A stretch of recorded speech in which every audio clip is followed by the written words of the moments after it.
We love sports cars, exotics, and the old beaters just as much as the next guy. But when they're stranded on the side of the road, well, they're not that much fun, are they? Yeah, most people want something reliable.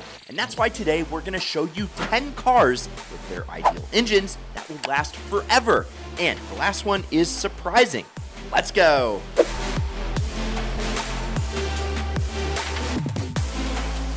Remember in the intro when I sort of implied that sports cars aren't reliable? Well, a lot of them aren't, but I wasn't talking about the Mazda Miata because it's always the answer.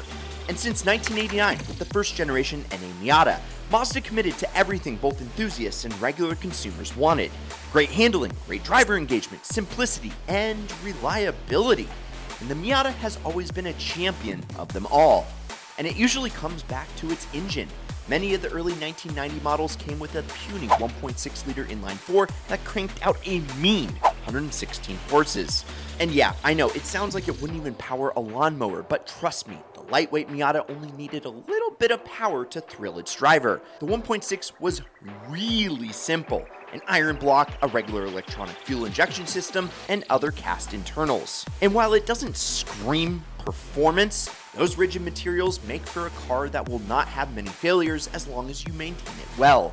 And this also goes for the NB, NC, and ND Miatas. Whether it's the 1.6, 1.8, or 2-liter engine, they are all extremely simple, easy to repair, and reliable as hell.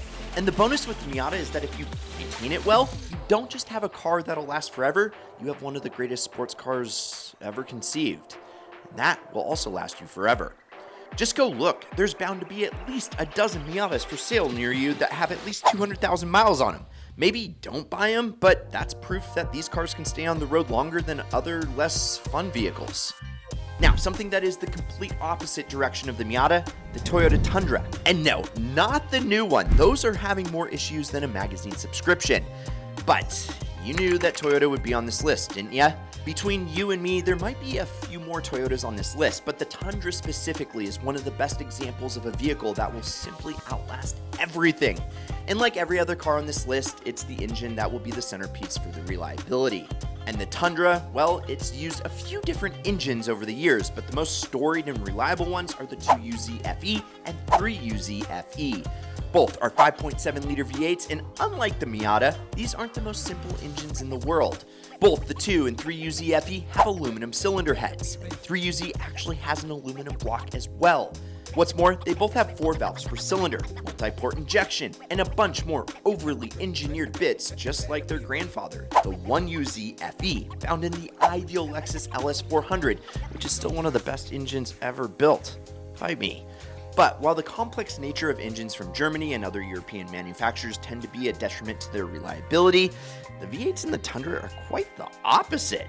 In fact, there's Tundras that have reached 1 million miles with very minimal maintenance. Like Victor Shepard, who famously reached 1 million miles in his 2007 Tundra, and who now has another Tundra that is at like 900,000 miles and climbing every day. What else can I say? It's unkillable. And if you want to find all these super reliable rides for cheap, well, we've linked to them via AutoTempest in the pinned first comment. Go check them out. Now, remember when I said you might not expect a couple of our picks? Well, here you go, a BMW 440i. And really, this pick could be any modern BMW with the 40i at the end of its name, because that means it's using the iconic B58 twin-turbo straight-six, aka the modern 2JZ. Now, in some applications, typically modded ones that are built for power, the B58 can go boom. However, in stock or mild OEM Plus form, many consider the B58 to be one of BMW's best engines ever for its reliability. The performance, well, it's just a bonus. And inside, it is a masterpiece. It's all aluminum with double overhead cam 4-valve per cylinder heads, a variable valve timing Vano system, and of course twin turbochargers. And it all works together harmoniously to deliver not just great sound and great power, but really nice service bills too. Honda. It's a brand completely synonymous with bulletproof reliability. You can't talk Honda without mentioning the Civic. This compact sedan is one that everyone knows as everlasting and simple. I mean, if you're looking to buy a cheap new or used car that you can bet won't have any major failures, the Civic always is towards the top of the list. Honda's motto includes 3 major things: excellent quality, affordable prices, and customer satisfaction. And unlike most other brands, Honda consistently hits all three of those marks with a freaking bullseye, and the Civic is at the tip of that dart. Now, it's hard to pin down just one Civic engine over the years that is the best because they're all truly amazing. And I'm not even a Honda fanboy, but one that is particularly good is the R-Series engine that came in the 9th gen Honda Civic. These bad boys weren't the most powerful, but they always got the job done and continue to do so even today. Next up is the Lexus 500, and if you don't know about this car, well, you're in luck because this is a hot and sexy sport luxury sedan. It has a 5-liter naturally aspirated V8. Your boy wants one. I mean, look at this thing. It's just too good. But design and power aside, the IS 500's hidden talent is its reliability, much like a lot of other Lexus products. Like I said earlier, it has the 5-liter V8 codenamed the 2UR GSE. We're talking all aluminum everything. Yamaha designed 4-valve per cylinder dual overhead cam heads, a 6,800 RPM redline, and Toyota's own variable valve timing system. And because it's a Toyota product, it's not surprising that folks praise its reliability day in and day out. But it's not all about the R word or reliability, because this baby makes 471 horsepower and sounds like this. Plus, Toyota uses this same engine in Dakar rally trucks. Like I said, I want one. Surprise, surprise, Honda is back on our list, but this time it's bigger. It's the Honda Ridgeline. This truck was Honda's answer to the American truck market that for decades had been defined by Ford, Chevy, and Dodge, and all those other inefficient and loud V8s. Plus now, the Cybertruck? What the... And while the big three's big loud trucks can be awesome, that's not Honda's style. The Ridgeline is the perfect mix of Japanese refinement with American utility. And yes, it's reliable, but why? Well, that's thanks to the 3.5-liter V6. Yeah, it's a V6 in a truck, folks, don't go crazy. And more specifically, it's the Honda J35 V6. This engine is used in both the first and second generation Ridgelines in multiple different variations. But it's all the same bare bones, and those bones are strong. Yeah. The J35 used a solid all-aluminum block and head setup, both double and single overhead cams in different applications, and pretty simple engine management. It's not going to win you any tug-of-wars, but it's going to be on the road way longer than any clapped-out drift car you pull up next to at a light. The Toyota Camry, it's a car, it's an appliance. That's it. But that's why it's so darn good. It's not trying to be anything special, unless you consider the newer TRD Camrys, which I kind of actually like. Shh. But seriously, for its entire life cycle, the Camry has been comfortable, reliable, and an understated yet classy sedan that will get you from point A to point B without fail. And much like the Honda Civic, it's hard to pick a specific year or engine that represents the storied reliability of this model. But one that a ton of people have experienced is the Toyota 2AR-FE Inline-4 in the 2012 to 2017 Camry. And yeah, it's nothing special, just a 2.5-liter four-banger with a forged crank and a dream. A dream to make you forget it's there and just keep on trucking. Camrys with these engines are known to reach 300,000 miles pretty easily with regular maintenance, and I'd bet my top dollar that they could do so much more. Up next, we got something a little more lit. Wait, do people actually still say lit? Okay, whatever. I don't care because this is the Honda S2000. And much like the Miata, it's one of those Goldilocks cars that mixes reliability with some of the best driving fun in the world. From 1999 till 2009, the S2000 has been not just one of Honda's coolest cars, but one of the world's greatest engineering achievements, like ever. The legendary Honda F20C Inline-4 was a 2-liter engine with no forced induction or electric assistance, and it made 240 horsepower.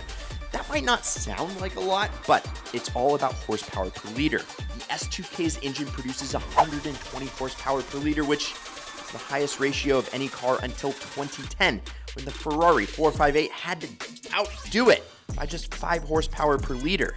Come on, Ferrari guys. And the S2000, well, it revved to 9,000 glorious RPMs. Just listen to this.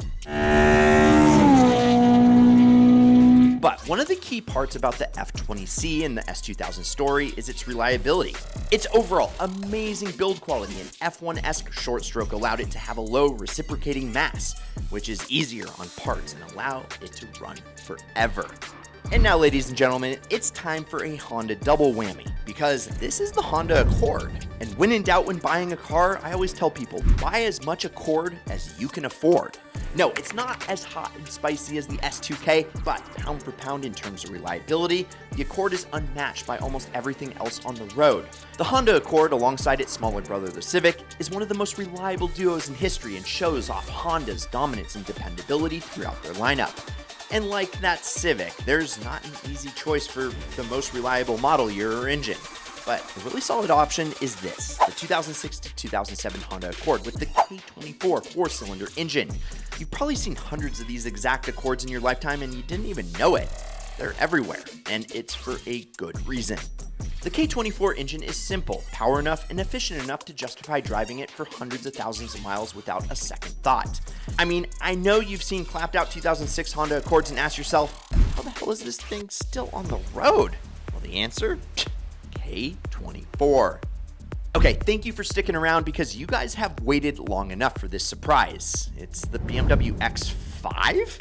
Yes, folks, it sounds oxymoronic to put a German SUV on a list like this, and especially a BMW at that, but I gotta tell ya, BMW is actually killing the reliability game these days. Consumer Reports listed BMW, yes, BMW, as their best overall brand for its 2024 brand report card rating, and the X5 is living up to that. And much like we discussed earlier with the whole 40i thing, remember? The B58 engine is also to credit for the X5's super reliability. The base model and hybrid X5 use that version of the B58, while the top trim M60i uses the twin turbo V8, which is, well, definitely not as reliable as the straight 6, I'll just say that. But we've got to give credit where credit is due, because BMW has always been the butt of the reliability jokes for as long as we can remember. But now, with stars like the X5 and others with that great B58, they might finally be getting out of their slump. So what do you think of the BMW picks that we've made, and what do you think of the list as a whole? Do you agree? Do you disagree? Or do you think that there's other cars that should be on this list? And if you want to find any of these cars for cheap, check out the link to Auto Tempest pinned in the first comment. I'm Brad, this is Ideal. Like, subscribe, turn on that notification bell if you're new, and check out some of these Ideal vids. Promise me one thing, keep living the ideal lifestyle.